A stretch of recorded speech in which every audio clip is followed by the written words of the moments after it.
Usually when we read history, we expect it to be, well, written down in a book. You open a dusty tome, you scan the words, and there's your narrative. You trust the parchment. Right, yeah.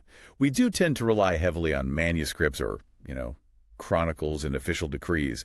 We sort of expect history to be neatly bound and filed away in an archive somewhere. But then you encounter a period where the most profound, the loudest historical arguments weren't written on paper at all. They were actually built with stone, mortar, and like millions of tiny glass mosaics. Yeah, and suddenly, to understand what happened, you're trying to read a skyline instead of a sentence. Exactly. It completely shifts how you have to approach the evidence.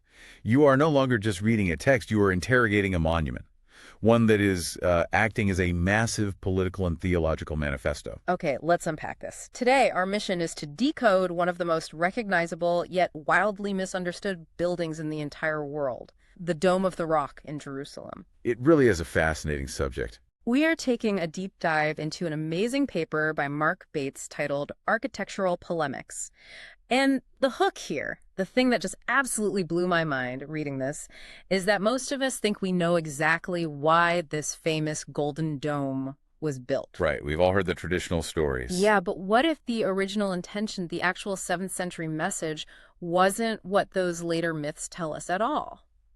We're going to look past centuries of tradition and read the building itself, its geometry, its glass, its exact location, to uncover what is essentially a hidden 7th century rap battle in stone. That is actually a highly accurate way to frame our mission today. To understand how this monument functioned originally, we have to avoid the temptation of reading later history backwards into it. Makes sense. You need to strip away what people said about it 300 years later and look at what the monument was doing on the very day the scaffolding came down. Right. We really need to see it as an imperial shrine, one that was engaged in a direct, intense dialogue with the Christian architecture that surrounded it. So, to understand what a building means, you have to look at what it was built next to. Let's set the scene for you listening. The year is 691 to 692 CE, or 72 AH in the Islamic calendar. Right. The Umayyad Caliph al-Malik is the one funding this massive dome. And the timing is wild because he is undertaking this huge construction project right in the middle of a massive internal civil war. Historians call this the Second Fitna. It was a prolonged, pretty brutal period of internal conflict over who actually had the legitimate right to lead the Islamic world. Wow. Yeah. Abd al-Malik is fighting to secure his specific family dynasty, the Marwanid line. So he's got this intense internal pressure, but he is also feeling intense external pressure. I mean, he's ruling from Damascus, and he's got the massive Christian Byzantine Empire right next door, basically breathing down his neck ideologically. If we connect this to the bigger picture, you have to imagine what Jerusalem looked like to a ruler like Abd al-Malik at this specific moment. Okay. It is definitely not a blank canvas. It is an overwhelmingly Christian city, Yeah. both demographically and visually. Right, they'd been building there for a long time. For over 3 centuries. Since the time of the Roman Emperor Constantine, Christians had been building massive monuments there. The skyline is completely dominated by them. And the absolute heavyweight champion of that skyline is the Anastasis. For those of you who might not know that term, the Anastasis is the massive rotunda of the Church of the Holy Sepulchre. It is where Christians believe Jesus was buried and resurrected. And it was an architectural marvel. The source actually includes a highly revealing quote from a 10th century geographer named al-Muqaddasi. Oh, yeah, I love this part. He noted a local family tradition that the caliph actually feared the Anastasis dome would, and I quote, dazzle the minds of the Muslims. I love that phrasing so much. Dazzle the minds. It is literally like a CEO looking out his window, seeing his rival's massive gold-plated skyscraper right across the street and realizing it's making his own company look small. That's a good way to put it. So he just decides to build a rival skyscraper, literally just to mess with their skyline dominance. Like, oh, you think your building is dazzling? Watch what I can build. Well, while the CEO analogy captures the competitive spirit, this was about far more than just architectural ego. al-Malik is engaged in vital dynastic consolidation. Right. It's about power. Exactly. By building something spectacular in Jerusalem, he's projecting unquestionable power and religious legitimacy.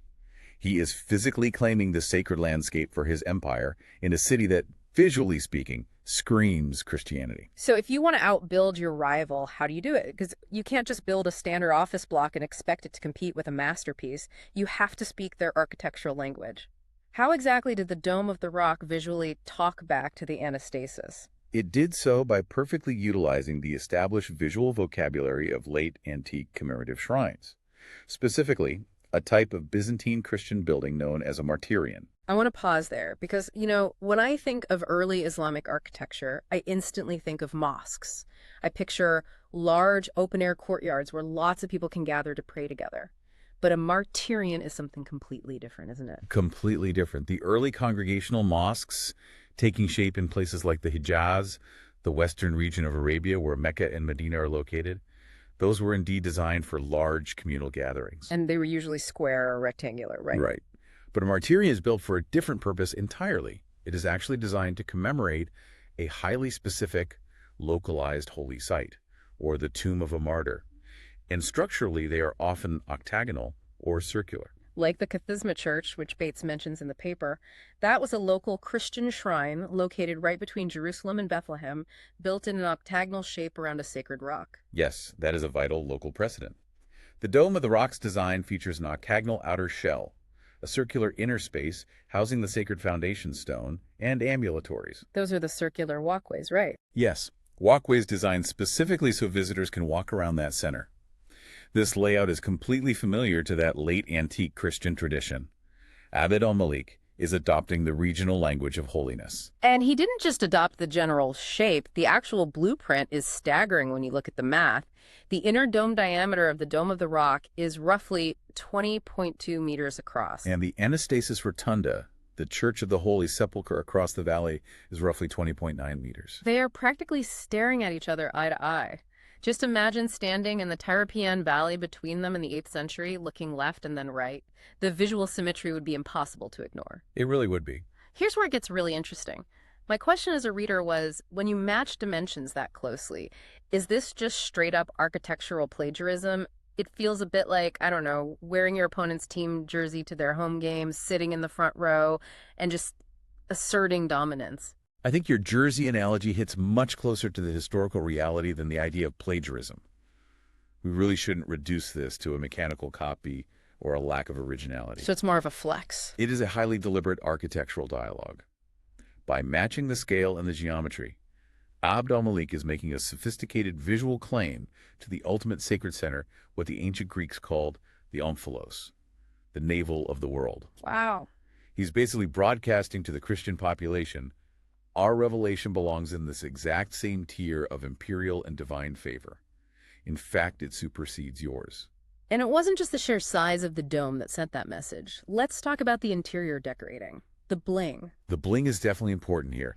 The mosaic program inside those circular walkways is absolutely vital to understanding this argument. Right, what are we looking at inside? We are talking about vast, glittering expanses of glass tesserae forming images of jeweled crowns, winged diadems, and heavy breastplates, all set within lush, green vegetal scrollwork. They look like floating jewelry. What is the significance of putting massive glass crowns on the ceiling? There are a couple of strong historical readings here. The renowned art historian Oleg Grabar identified these specifically as the royal regalia of the two great empires the Arab armies had recently defeated, the Byzantine Christians and the Sasanian Persians. Oh, wow. So in that view, they are literal imperial trophies rendered in glass, hanging in the victor's shrine. A permanent glowing reminder of who won the war. That's intense. It is. Additionally, they perfectly mirror the actual physical votive jewelry that hung inside the anastasis itself. Wealthy Christians would donate jewels to hang over the Holy Sepulchre. So the Dome of the Rock is taking the enemy's visual language of holiness, rendering it permanently in glass, and dangling it over their city. Okay, so the sheer size of the building and the glass crowns are aggressive visual cues. But visual cues can be, misinterpreted. People looking up at a glass crown might just think, wow, the Caliph is super rich. Did Abd al-Malik leave any room for ambiguity? Or did he spell out exactly what his grievance was with the Christians across the valley? He left no ambiguity whatsoever. The architecture catches the eye, but the epigraphy, the literal writing on the walls, spells out the argument. Running along the inner and outer faces of the octagonal arcade, there are approximately 240 meters of text. And we really need to emphasize how rare this is. This is early Kufic script, which is this highly angular, monumental style of Arabic calligraphy. Very distinctive, yes. And it's not just a nice poem. This is the earliest securely datable, monumental display of Quranic text anywhere in the world, 72 AH. That makes it an invaluable historical document. And the selection of the verses is not a random anthology of nice sayings. It functions as a highly targeted Tawhid liturgy. Tawhid being the concept of the oneness of God, right? Yes, Tawhid being the Islamic principle of the absolute indivisible oneness of God. The text is specifically curated to correct the Christian theology enshrined across the street. So what does it actually say as you walk around the rock reading it? It directly addresses Jews and Christians as the people of the Scripture, instructing them not to exaggerate in their religion. It honors Jesus, explicitly calling him a messenger, a word from God, and a spirit from him. Okay, so far so good. But then it forcefully draws a theological line. It explicitly commands, say not three. And it repeatedly denies the concept of divine sonship, stating, far is it removed from his majesty that he should have a son. It is an architectural polemic in the truest sense, a direct, unmissable textual rebuttal to the Trinity and the Incarnation. But, reading Bates's paper, what actually stunned me wasn't what is written on the walls, it was what is not written. The omissions are glaring. They really are. If you approach the building expecting a comprehensive summary of Islamic theology regarding Jesus, you will be very surprised. Right. If this is a massive anti-Christian billboard, the most obvious counter-argument to put up there would be the Quranic verses denying the crucifixion, like chapter 4, verses 157 and 158. But they just aren't there. The absence of those verses suggests the 72 AH text wasn't concerned with litigating the specific historical mechanics of the crucifixion. Interesting. The designers were focused entirely on refuting the divinity of Jesus and establishing the ultimate sovereignty of God over life and death. The inner text even includes the formula for Jesus, peace be upon him the day he was born, the day he dies, and the day he shall be raised alive. But there is an even bigger omission, a monumental one. Let me ask you, if we have 240 meters of text wrapping around this sacred rock, I assume a huge chunk of that is dedicated to the night journey, the mirage. You would think so. Right, because if you ask millions of people today why the Dome of the Rock is holy, they will tell you it's the exact spot where the Prophet Muhammad ascended to heaven. You would assume that, but there is zero mention of the night journey in the original 72 AH inscriptions. None whatsoever. Yeah, that is just wild to me. That is literally like visiting the Lincoln Memorial in Washington, D.C., walking up those massive marble steps expecting to read the Gettysburg Address carved into the wall and finding a totally different speech about, like, agricultural tariffs. The main thing the building is famous for today wasn't even mentioned on the original building. It is a striking realization, and it reveals the living, evolving nature of historical memory. The modern conviction that the dome was built primarily to commemorate the Ascension meets a massive documentary obstacle here. It really does. If that specific miracle was the primary motive in 691 CE, its total absence from a quarter-kilometer of carefully chosen text is extremely difficult to explain. As the Bates paper argues, the association of the rock with the night journey is much better understood as a later mapping onto the site. Meaning, people later needed a reason to revere the building, so they attached a story to it that wasn't the original intent. Precisely. And Bates points out how other stories were backwards engineered to justify the site as well. Like the story of the Caliph Umar and the dung heap. The legend goes that when the Muslims conquered Jerusalem, Umar went to the Temple Mount and found that the Christians had been using it as a municipal garbage dump. So Umar personally cleans the sacred rock with his own cloak. It's a great story of piety. It's a very powerful narrative of purification. However, historical critical analysis strongly suggests this is a retroactive etiology. A story invented later. Exactly, to explain why they built there. Yeah. Contemporary Christian travel itineraries from before the Islamic conquest describe the Temple Mount as in ruins, certainly, but they definitely don't describe a massive municipal dump. Huh. So where did the dump story even come from? What likely happened is a linguistic transfer, a pun that got taken literally over time. The Christians called their magnificent Church of the Resurrection the Kanisat al-Qiyamah. Okay. Arabic speakers in the city sometimes mocked it with a rhyming pun, calling it Kanisat al-Quma, which translates to Church of Refuse. Oh, wow. So it was basically just a massive trash talk nickname. Like, you think it's the Church of the Resurrection, we call it the Church of Garbage. That is exactly what it was. And later chroniclers seem to have taken that refuse motif, which was originally a slur against the Christian rotunda, and accidentally or deliberately transferred it onto the physical Temple Mount. I see. Doing so allowed them to script a dramatic purification legend for the Islamic conquest. And as we're talking about texts evolving over time, Bates also mentions that the early Kufic script on the walls of the dome doesn't perfectly match the standardized printed Quran we use today, the 1924 Cairo edition. There are slight variant verbal forms, and sometimes they stitch distinct passages together. That variation shows us that in the late 7th century, the text was still somewhat fluid. It wasn't yet functioning like a rigidly printed, immutable book. Oh, interesting. The text was circulating more like familiar spoken prayers or sermons, what academics call homiletic units, that people adapted for monumental display. This brings us to the core of the argument, and honestly, the densest part of Bates's paper. Because this isn't just a political turf war, it's a clash over the actual mechanisms of how these two religions view truth, the underlying paradigms. To understand that clash, we have to look at two entirely distinct concepts of primary revelation. We are looking at the friction between the Islamic paradigm of Inlibration and the Christian paradigm of Incarnation. Okay, let's break that down because Inlibration is definitely not a word you hear every day. It isn't. Inlibration literally means the divine word taking the form of a book, the Quran. In this Islamic model, the word is uncreated and immutable in heaven, and the prophet is the passive transmitter of that celestial text down to humanity. Right. Because the physical book is the primary miraculous revelation, any historical evidence of textual revision or variation presses directly against the integrity of the religion itself. Got it. And on the other side of the valley, you have Incarnation. Incarnation asserts that the eternal word took human flesh in space and time, the person of Jesus.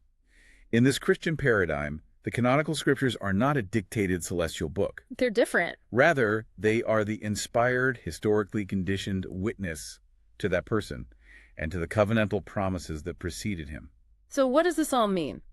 Comparing the Bible and the Quran in these historical debates, it's not really a one-to-one comparison. It's more like comparing a constitution to a king, right?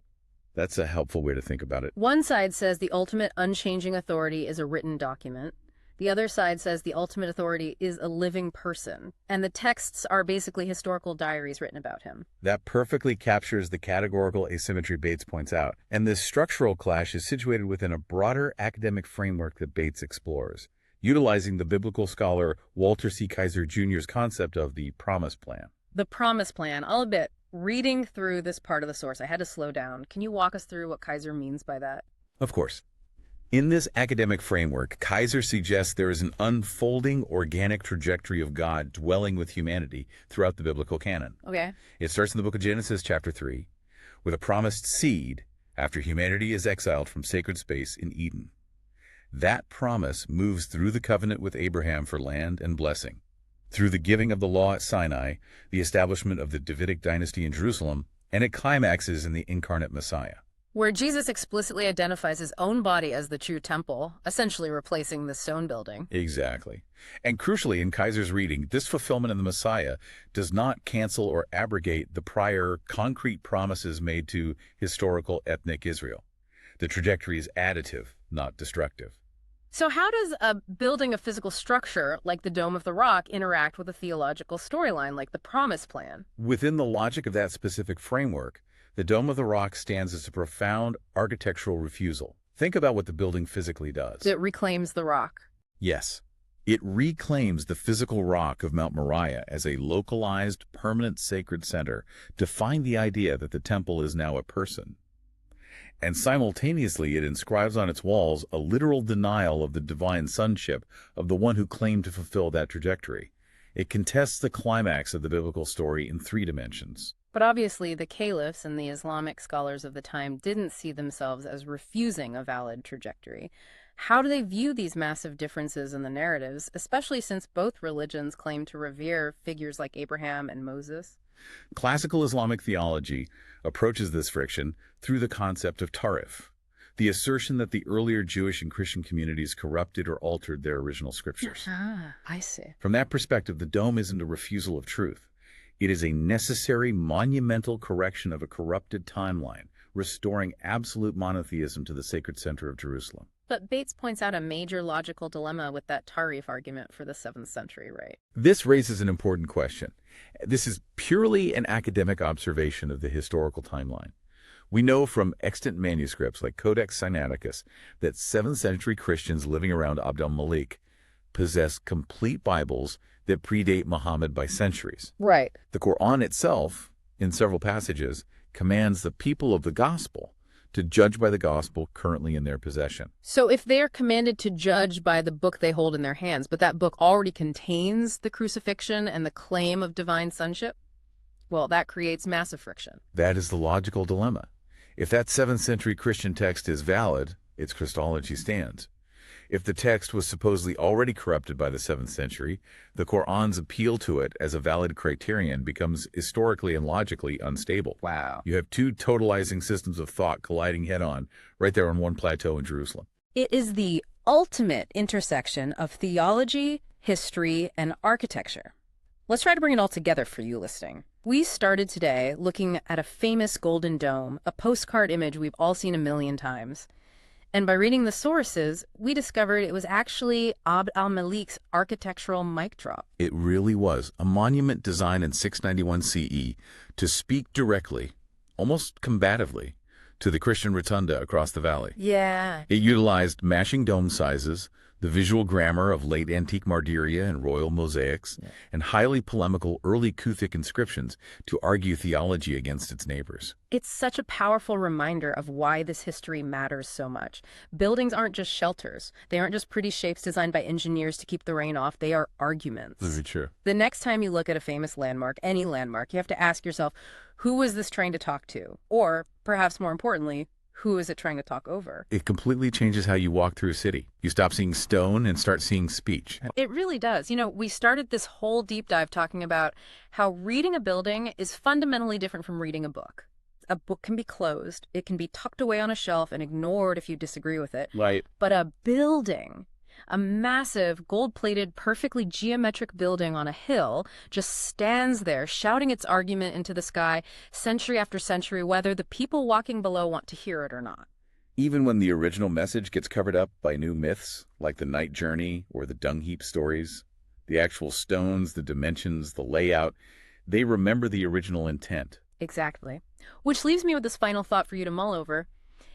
If a building from 691 CE can preserve a theological argument so perfectly in its geometry and its glass, what are our modern skyscrapers saying? What are our massive glass and steel tech headquarters, or even the digital architecture of the platforms we use every day, saying about our deepest beliefs? When the archaeologists of the year 3000 dig us up and try to read our skyline, what argument are they going to find?